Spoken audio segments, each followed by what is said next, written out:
e chegou a um dos cidadãos daquela terra, o qual mandou para os seus campos a apacentar porcos. E desejava encher o seu estômago com as bolotas que os porcos comiam, e ninguém lhe dava nada. E caindo em si disse: quantos trabalhadores de meu pai têm abundância de pão, e eu aqui pereço de fome?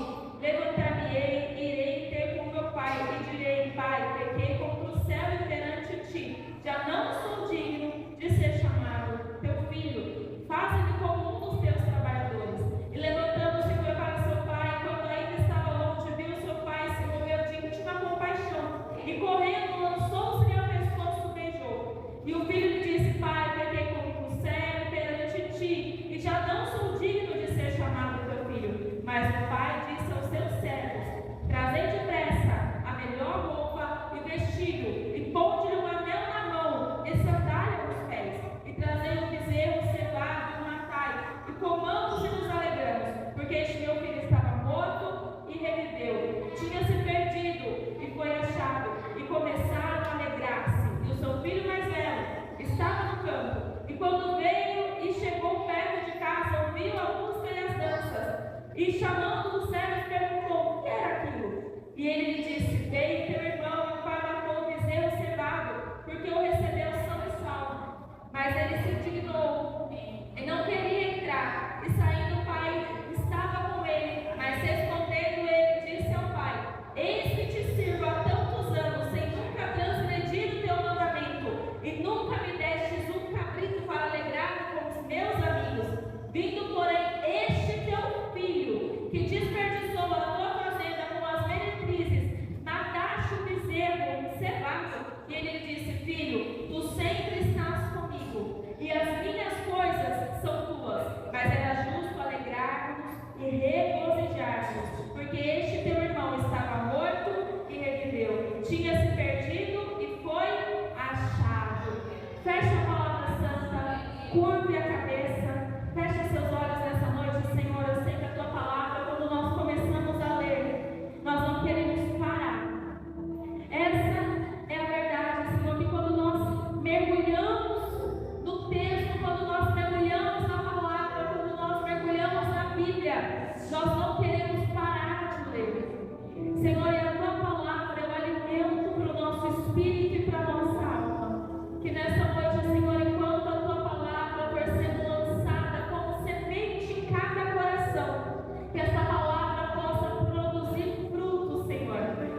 Tem situações na nossa vida que Deus nos permite passar porque nós precisamos.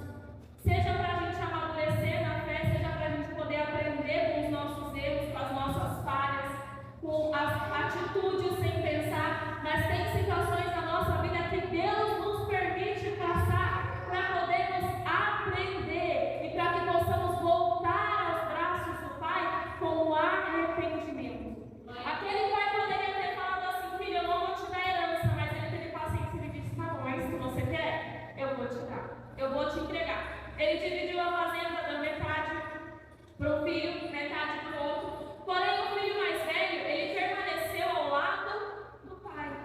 E passou uns dias, o filho mais novo, ele pegou toda a sua herança, ele converteu toda a sua herança e ele sai dissolutamente, gastando tudo aquilo que tinha. Ele queria poder viver no mundão, ele queria poder gastar tudo que ele tinha, fazendo a própria vontade dele, do jeito que ele queria. E o pai sabia que o filho era mais responsável, que o filho era mais maturo. Porém, o pai não poderia repreendê-lo naquele momento, porque o filho não entenderia. Quando você tem um filho pequeno, você sabe que você conhece a necessidade dos seus filhos, assim como Deus conhece a nossa necessidade. Aquele pai conhecia a necessidade do seu filho mais novo, que era sair por aí, mesmo que gastando toda a herança. Ele sabia que o filho mais novo precisava passar por aquilo. Então ele permitiu, ele deixou. E quando o filho vai, o filho começa a gastar tudo, exatamente tudo. E como eu disse, quando você é pai, você é mãe, você sabe a necessidade do seu filho. Então quando o leite está acabando, você sabe que já tem que comprar mais leite. Quando a fralda está acabando, você já sabe que você tem que sair para comprar fralda. Quando o filho, a criança está doente, você sabe que ela está doente, você sabe que ela precisa tomar um remédio, você sabe que você precisa levá-la ao médico, você sabe que tem alguma coisa errada, mesmo que a criança não entenda. É mais ou menos assim na história, dessa parábola. O filho, ele queria gastar tudo, ele queria viver dissolutamente, ele queria viver a forma dele, e o pai sabia que estava errado. Mas o pai, ele não criticou, ele não julgou, ele entregou e disse: vai, se é isso que você quer, vai. Você sabia que muitas vezes na nossa vida nós devemos permitir que pessoas saiam e que pessoas possam entrar na nossa vida? Muitas vezes a gente não entende porque amizades se perderam, porque laços foram rompidos, porque pessoas se esqueceram de nós. Muitas vezes nós não entendemos o porquê. Muitas vezes quando alguém hoje, em família acontece muito isso, né? Briguinha de irmão, briguei com fulano, briguei com ciclano. Daqui a pouco, quando é criança, rapidinho volta a se falar. Adulto não. Por quê? Porque adulto já tem aquele sentimento de mágoa, de raiva, de rancor. E muitas vezes o que acontece é a pessoa fica o quê? Não falo com você, você não fala comigo. Eu passo para um lado da calçada, você passa para o outro. Por briguinha bobas, não é verdade? E isso vale a pena? Não.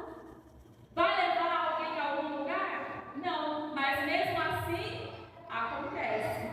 E a Bíblia diz que então, quando o pai entrega, quando o pai divide, o filho sai de casa e o filho gasta tudo. Porque ele queria viver a forma dele, a maneira dele. E a gente sabe que hoje em dia tem muito jovem assim, né? Que tudo que ele tem, que tudo que ele ganha, que tudo que ele recebe, e até adulto também.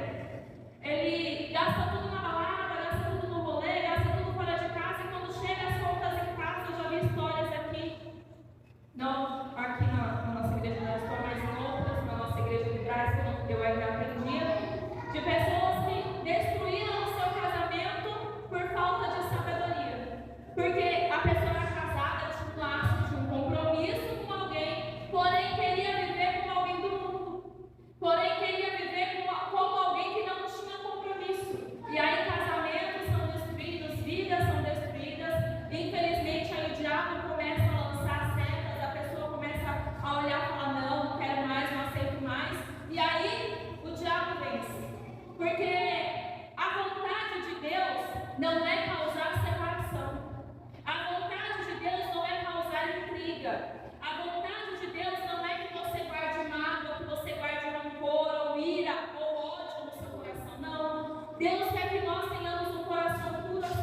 e adorá-lo no meio da prova, adorá-lo no meio da tempestade. Diga glória a Deus.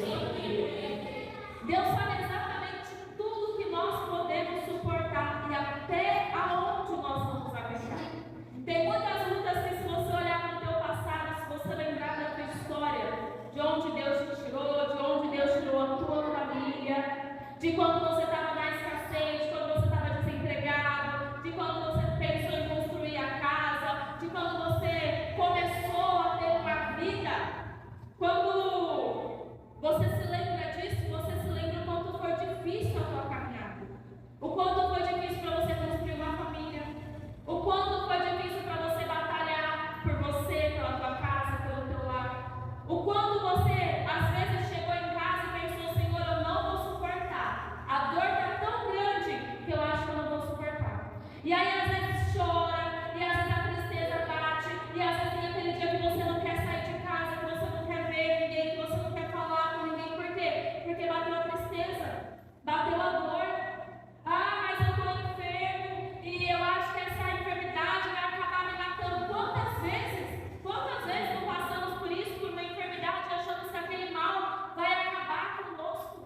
E aí, quando hoje nós, na presença de Deus, nos lembramos do que passamos lá atrás e que achamos que não ia suportar, hoje nós podemos olhar e dizer: foi Deus, foi o Senhor sempre na minha vida. Eu podia pensar que não ia suportar, eu podia pensar que não ia aguentar, mas Deus me preparou em toda a minha caminhada para ser mais forte. Diga para o irmão do seu lado, atrás de você ou à sua frente, diga: Deus tem te preparado para ser mais forte. E diga: você vai ser mais forte em nome de Jesus. Oh, glória! Aquele filho, quando ele sai, ele gasta tudo. Só que a Bíblia diz que há uma grande miséria naquelas terras, há uma grande fome sobre aquelas terras. E ele, como tinha gastado tudo com prostituta, com bebedeira, tudo no mundão, ele gastou tudo no mundão. E ele gastando tudo, ele viveu como se não houvesse o amanhã. Só que o amanhã sempre chega. Conhece gente assim? Que a pessoa vive como se não houvesse o amanhã? Tem gente que é assim, tem muita gente que é assim. Não, eu vou gastar tudo hoje, que amanhã pertence a Deus. É amanhã que pertence a Deus. Aí Deus te dá o fôlego de vida, você acorda e fala: puxa vida, e agora, como é que eu vou pagar as contas? Não, eu vou saber.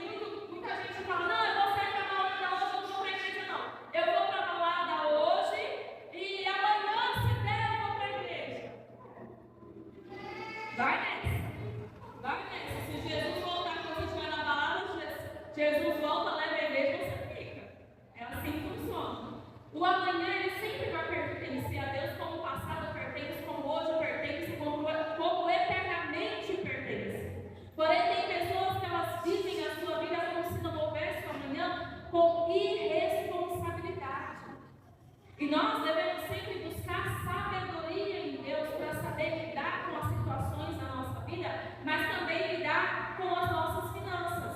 Domingo agora mesmo nós vamos orar pela nossa vida financeira. Você vai escrever o seu nome, vai escrever o nome da sua empresa, vai escrever lá no lugar onde você trabalha. Nós vamos orar para que Deus venha te prosperar, para que Deus venha te abençoar, mas para que Deus também te dê sabedoria para você crescer onde você está, para você ser honrado onde você está. Diga glória a Deus. E aquele filho, ele gasta tudo e há uma grande fome, uma grande miséria sobre aquelas terras. E como ele estava sem dinheiro, ele não tinha ninguém para ajudá-lo. Porque tem gente que é assim: quando você tem dinheiro, a pessoa pula no seu calcanhar. Mas quando você não tem, a pessoa finge mesmo com você, né? Tem gente que é assim: quando você chega para pedir emprestado, ela diz: eu não tenho. Mas quando no momento dela ter te pedido emprestado, você foi lá e estendeu a mão. Tem gente que é assim: você vai, você ajuda, mas quando você precisa, você não é para. Infelizmente, tem pessoas que têm um coração duro. E a Bíblia diz que esse rapaz, ele começa a padecer, ele começa a se recordar de tudo que ele tinha no pai dele, de todas as coisas que ele tinha passado, os momentos. Eu imagino que no nosso momento de dor, no nosso momento de arrependimento,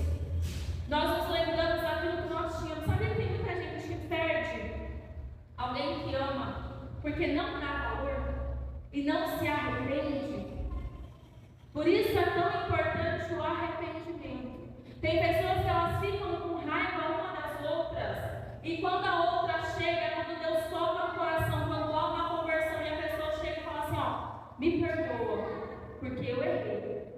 Me desculpa, porque realmente eu falei o que não devia ter falado, eu agi de uma forma errada, eu estou aqui para te pedir desculpa, estou aqui para te pedir perdão. E tem gente que na hora ela se lembra do ato, da fala que o outro praticou contra ela, mas ela não vê que a pessoa está arrependida.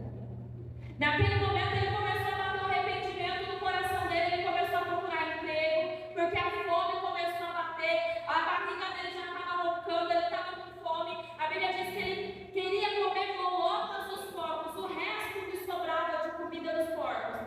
Porém, nem isso davam a ele. Ele começou a trabalhar ali com os porcos, era um trabalho ali para ele, porém, ele não comia nada, ele estava com fome, ele estava faminto, porém, aquele que havia o contratado não deixava ele comer nem a comida dos porcos. Olha como o diabo envergonha alguém quando sai da casa do Senhor. Olha como o diabo envergonha, porque essa parábola aqui quer falar do pai, que é Deus. O filho mais velho é aquele que permanece na casa de Deus. O filho mais novo, aquele que sai da presença do Senhor. É assim que nós vemos essa parábola. E para você ver como o diabo consegue envergonhar aquele que sai da presença do Senhor. Quantas pessoas não saem da casa de Deus e o diabo pinta e borda em cima da vida delas, pinta e borda em cima do casamento, pinta e borda em cima do ambiente de trabalho, e a pessoa não consegue se levantar, por quê? Porque está fora da presença de Deus. Então toda certa inflamável que o diabo vai jogando, quanto mais for lançada naquela pessoa, mais aquela pessoa vai indo para o fundo do poço. Porque o diabo, ele quer envergonhar. A Bíblia diz que ele veio para matar, roubar e destruir. E ele causa humilhação na vida daquele que não está na presença de Deus. Aquele filho tinha saído da presença do pai. Quando ele estava na casa do pai, ele tinha tudo. Ele era filho do fazendeiro. Ele podia passar 24 horas por dia sem fazer nada. Comendo, bebendo, dormia a hora que dava sono, ficava na rede a hora que queria. Conhece gente assim que se deixar passa o dia inteiro sem fazer nada? Por quê? Hoje em dia ainda tem celular, se deixar a pessoa o dia inteiro só passar. Então, imagina as maravilhas que ele não tinha, as regalias que ele não tinha com seu pai.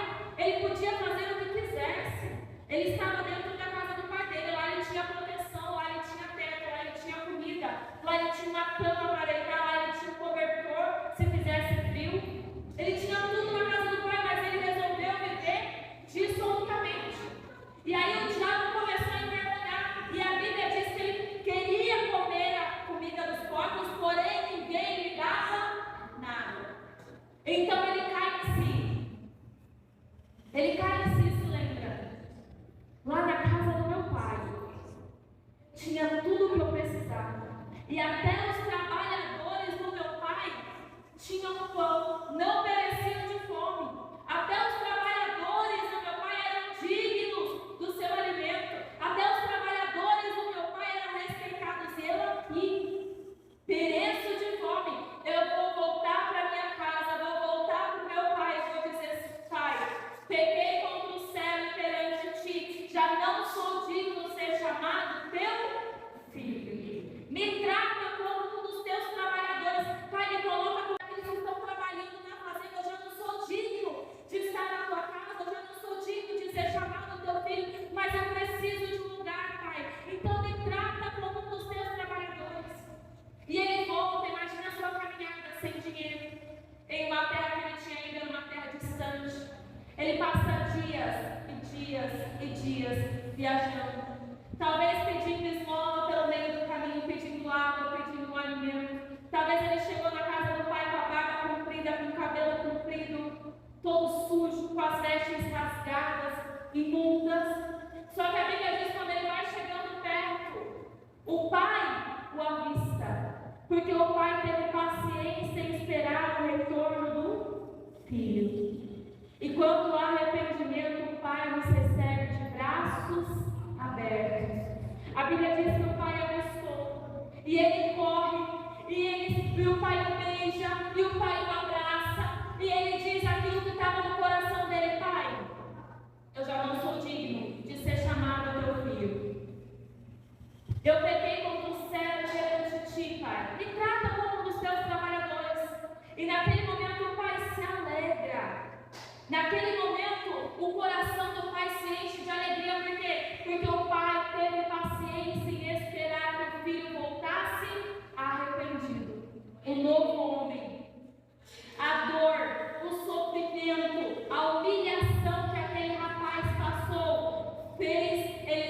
chegar à casa do seu pai e dizer: Pai, me trata como um dos seus trabalhadores, eu não mereço. Eu não merecia nem tudo que eu tinha, eu não mereço que o Senhor me entregue nada, mas eu preciso estar aqui.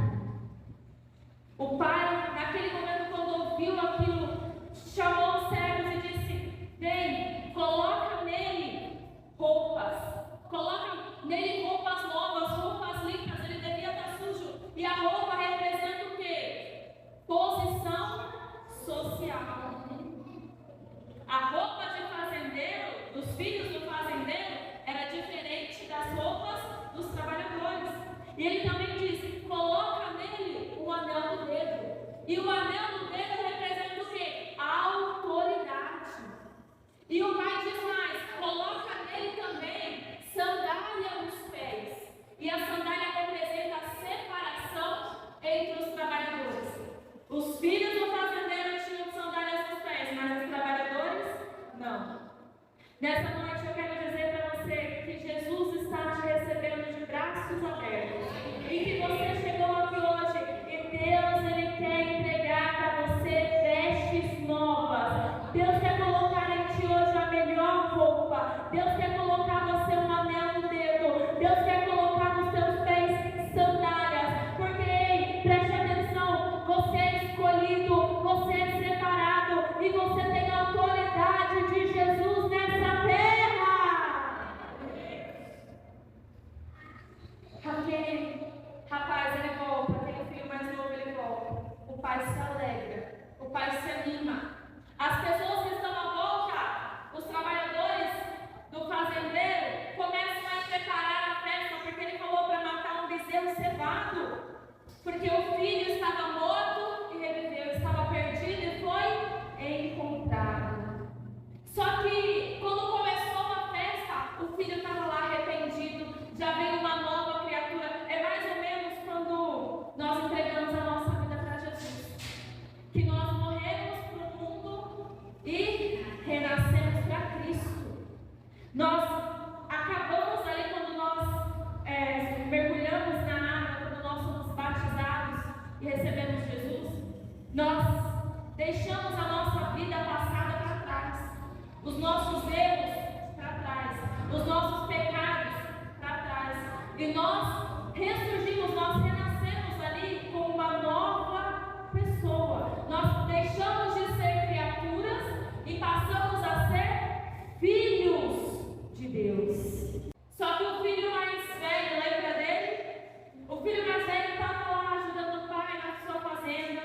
Ele tinha permanecido ao lado do pai todo esse tempo. Ele não gastou a esperança, ele ficou com seu pai. E quando ele ouve aquele barulho, aquela festa, deve ter achado estranho. Como assim tá rolando uma festa e meu pai não me falou nada? Do nada tem uma festa em casa e o pai não me falou. Estranho, esquisito. E aí ele chama para os servos e os servos falam assim: não, é que o seu irmão voltou. O seu pai está comemorando porque o seu irmão voltou e ele voltou são e salvo. Só que o filho, ele se recusa a participar do momento de alegria. Ele se recusa a entrar e abraçar o seu irmão. Ele se recusa a aceitar que o irmão havia voltado e que o pai estava festejando com ele. Então o pai, sabendo que o filho estava lá fora, o pai veio até ele. E ele estava indignado. Ele estava indignado com a festa, ele estava indignado com o tratamento do pai perante o seu irmão. E ele disse: pai, há tantos anos que eu te sirvo, tantos anos, pai, o Senhor nunca me deu um bezerro para comemorar com os meus amigos. O Senhor nunca me deu um dia para que eu pudesse chamar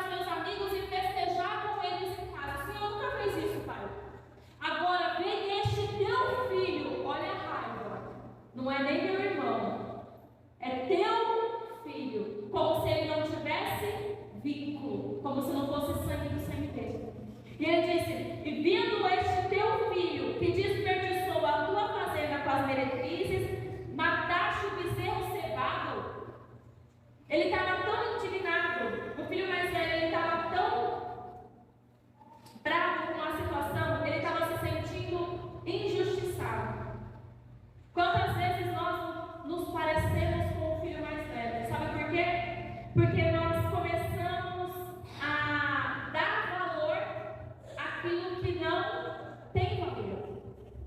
Sabe o que o filho mais velho estava na cabeça dele? O meu irmão foi embora, gastou todo o dinheiro com o que não devia e agora voltou. Só que a raiva dele era pelo irmão ter ido embora e gastado o dinheiro. O que estava importando para ele era que ele havia gastado a herança. Porém, o que era importante para o pai era a conversão do filho. Muitas vezes nós damos importância àquilo que não importa mais. Nós devemos aprender o que é prioridade. Tem gente, como eu disse, que as pessoas elas guardam raiva, guardam ódio, guardam rancor com uma atitude errada de outra pessoa, com uma palavra lançada errada de outra pessoa, e às vezes ficam anos sem se falar, ficam brigando, às vezes pela internet, pela rede social, né? Passam tempos, um sem olhar na cara do outro. Porque quando a pessoa vai pedir desculpa, a outra se lembrou, não, mas o que você fez comigo foi muito grave. E não vê a conversão. E a Bíblia nos ensina que quando há um arrependimento, nós devemos liberar perdão. Foi isso que o pai fez. Ele liberou perdão para o seu filho, porque o seu filho precisava. Ele precisava recomeçar. E a Bíblia diz que assim, esse filho que estava se sentindo injustiçado, ele fala com o seu pai. E o pai diz, filho, tu sempre estás comigo. E todas as minhas coisas são tuas.